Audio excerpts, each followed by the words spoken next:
Pakistan, les adversaires d'Imran Khan contestent sa victoire. Des partisans du Muttahida Majlis Amal MMA manifestent après les élections au Pakistan, qu'ils accusent d'avoir été truqués par la commission électorale du Pakistan.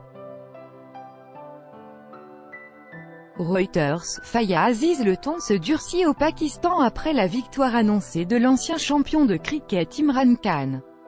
Après avoir dénoncé des fraudes massives, ses adversaires réclament de nouvelles élections. Le PMLN, le parti de l'ancien Premier ministre Nawaz Sharif et une dizaine d'autres formations dénoncent un scrutin volé au peuple pakistanais. Ils menacent de boycotter le Parlement si le vote n'est pas reconduit. Avec notre correspondante au Pakistan, Solène Fioriti. Alors qu'il apparaissait vainqueur, Imran Khan n'en a cependant pas fini avec ses élections. La journée de vendredi 27 juillet avait pourtant été calme. Son principal opposant Shahbaz Sharif avait même fait dire par son porte-parole qu'il enverrait une lettre de félicitations au nouveau Premier ministre. Puis il y a eu ce volte-face en fin de journée. Un groupe composé d'une douzaine de partis politiques s'est exprimé à la télévision et la Ligue musulmane du Pakistan Nawaz PMLN en faisait partie. Le PMLN demande de nouvelles élections. Ce groupe rejette la victoire d'Imran Khan et la qualifie de « vol ».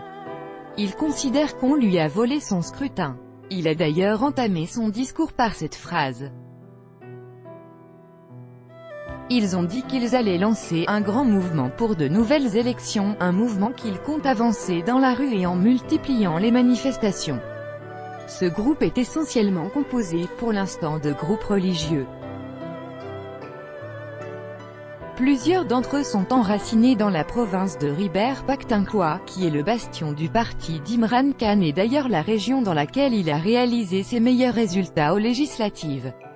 Un pays en proie au chaos électoral. Mais au sein de ce groupe, il y a aussi des partis plus progressistes, notamment un parti qui s'appelle le Parti National Awami (ANP), qui est un parti de gauche anticapitaliste.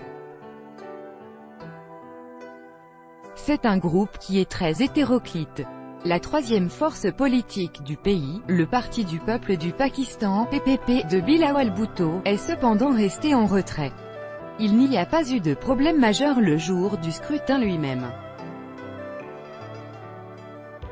L'ensemble de cette journée s'est passé de manière calme. Les résultats, tels qu'ils sont aujourd'hui, sont des résultats que l'on estime crédibles.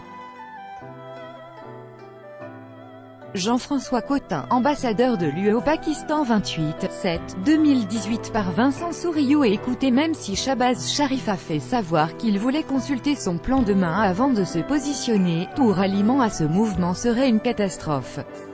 Pourquoi? Parce qu'ils menacent tous de ne pas prêter serment au Parlement et le PMLN représente la deuxième force du pays. Si ce groupe de protestation se consolide, ce sera donc plus de 25% des bancs de l'Assemblée qui seront vidés et évidemment dans ces conditions, Imran Khan ne pourra pas gouverner. En revanche, si Shahbaz Sharif fait à nouveau machine arrière, ce groupe enchaînera peut-être les actions dans la rue. Et c'est un grand classique de la politique pakistanaise. Imran Khan lui-même, quand il avait perdu les législatives de 2013, en avait usé très lourdement. À cette heure, tout se repose dans les mains du clan des Sharif qui seront peut-être les seuls capables de mettre fin à ce chaos électoral.